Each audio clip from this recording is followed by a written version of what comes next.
just like Manny Pacquiao. He's a very humble dude, but you never want to step in the ring with him because he'll still mess you up. Because he stays focused on his craft. I believe that humility will always shine through in a person if he's really humble. But in terms of his craft, nobody should be humble about their craft because that's where you get to share to people. So if you half-ass that and you're being humble about that, you're actually doing people a disservice. So be humble as a person, but with your craft, stay hungry. Humble is really sitting on potential. You know, don't sit around with too much potential through the years, man. You gotta know how to develop it. You gotta know when to be hungry. You gotta know how to be humble. And basically, it's just be humble and hungry at the right time. We slowly built this little studio that I have. This is actually the homie studio. You see this one? Is a 30,000 peso sound card given by my man Jules. So as you can see, this is not just all me. This is like given to me. So it's my way of giving back love, like helping other cats that, you know, take them out the streets, you know, the grimy life of the streets, and giving them a chance, like in music. And now the faction of Tuesday Troop has gotten me so big. 187 niggas, as you saw in Konektado 1, they got their own studio. My man Jay Will up in Malate has already got his own studio, doing the same things that I used to do, like helping cats out, people in Cavite, BNC, you know. So that was my main goal, to help these people, and then later on they realize help themselves out and spread the same love that I tried to show them. SLY KANE has mad history with the Philippines. He's the most underrated producer ever. Like, he's come out with a lot of hits. He's been with Death Threat, he's been with Project Tempo, and they made a lot of hits. And with Tuesday Troop, you know, he just solidifies his stand, man. He's the most underrated producer. He done made hits for R&B, hardcore hip hop, and he's just really underrated, but he's one of the best. I dedicate anything I win as a producer is like SLY winning it. Without hesitation, I told him that in terms of production, he's my idol. He's a class act. He's something that I want to be like, you know what I mean? On the production end, he's always killing it with the beats. But as a person, as a friend, nobody compares, man. Slick and SLY KANE's always a cool dude. And he'll beat you down if you mess with him.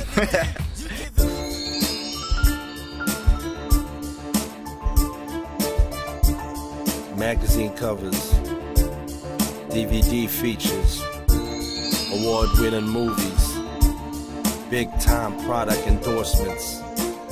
What can I say? I'm a rock star. At the tender age of 11, in Southwest Africa, Namibia, I discovered how to earn an ample amount of cash stealing mags, stereo cassette players, and so forth. I was a regular kid, wanting to fit in a society of friends who were at least 10 to 15 years ahead of me. I wanted to be cool. I wanted to be known. I joined numerous talent shows, from dancing, rapping. Fortunately, I won a lot of them. At the end of 1994, I made a little cash by helping some friends sell guns on the streets. Guns that came from the Angolan border, which were given in exchange for cigarette packs, Coke cans, you know, the everyday necessities of soldiers. The guns lacked magazines, so we still had to fix them up before letting it out on the streets. That's how I bought my first car, hustling this way, a red BMW, I recall. Man, it was fun, but it had its downfall. All good things come to an end. Members of the syndicate were getting caught one by one. The leader, who was my neighbor in Oshikati, attracted the HIV virus, and it got in full blown. He hugged me as we both were teary-eyed. He said, "My man, you were young.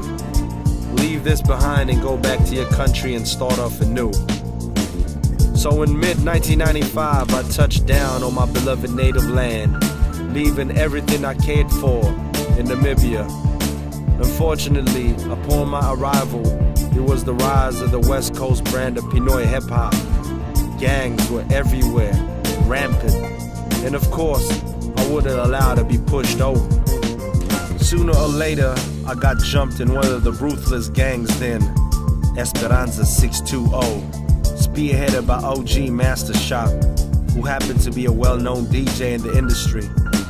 1997 was the year my compadre Aris, whom y'all know as Glock 9, brought me into the limelight. Still underground music, but at the time, we were the premier niggas doing gangster rap, along with Hijack. And this led to numerous projects under Viva Neo Records. Who knows how many have I done? In 2004, I met another compadre of mine, Mr. Blaze, a killer on the mic, delivering venomous rhymes by the second, but still remaining to be one of the funniest people I know in real life. Together we are known as BNK, Blaze and Kane.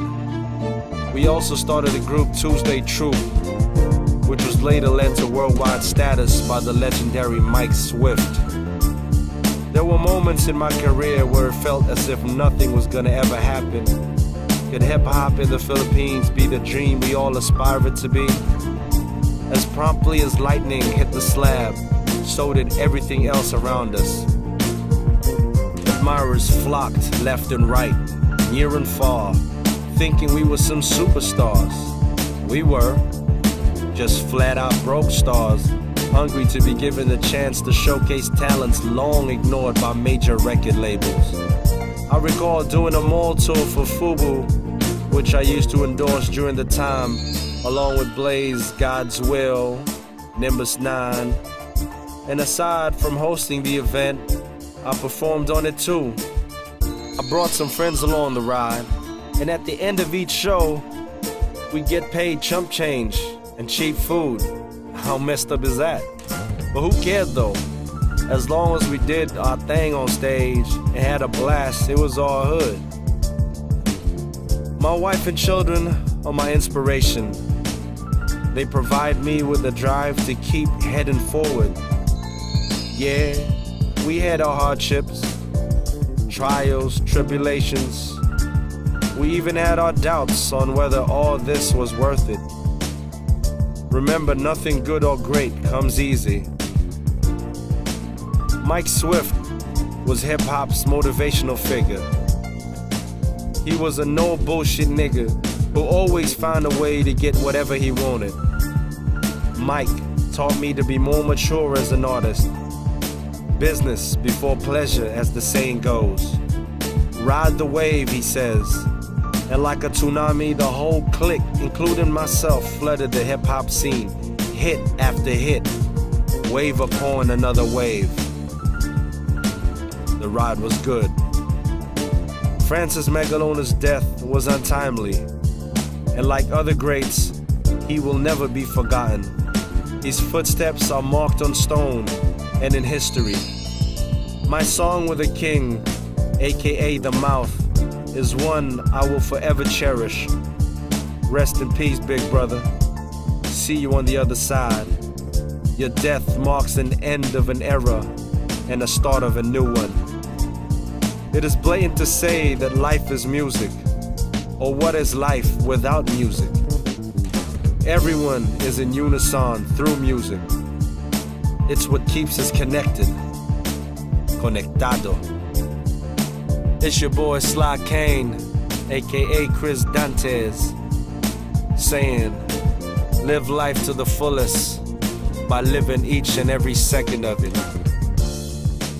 Peace.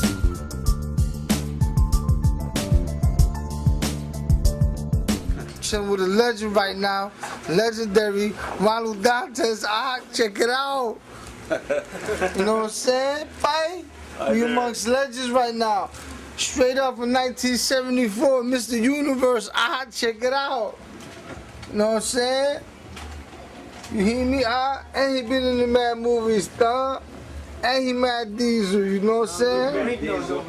Straight up, you know what I'm saying? See Lou Ferrigno's right here too. Ronald Dantes, you know what I'm saying? 1974 Miss Universe, I'm with a legend right here. You're right, yeah. I gotta show this to my uncle, you know what I'm saying? My uncle definitely gotta know him, you know what I'm saying? Hi there, guys. Straight up, you know what I'm saying? Legends by Ronald Dantes, j-hon 1974 Mr. Universe, pipe.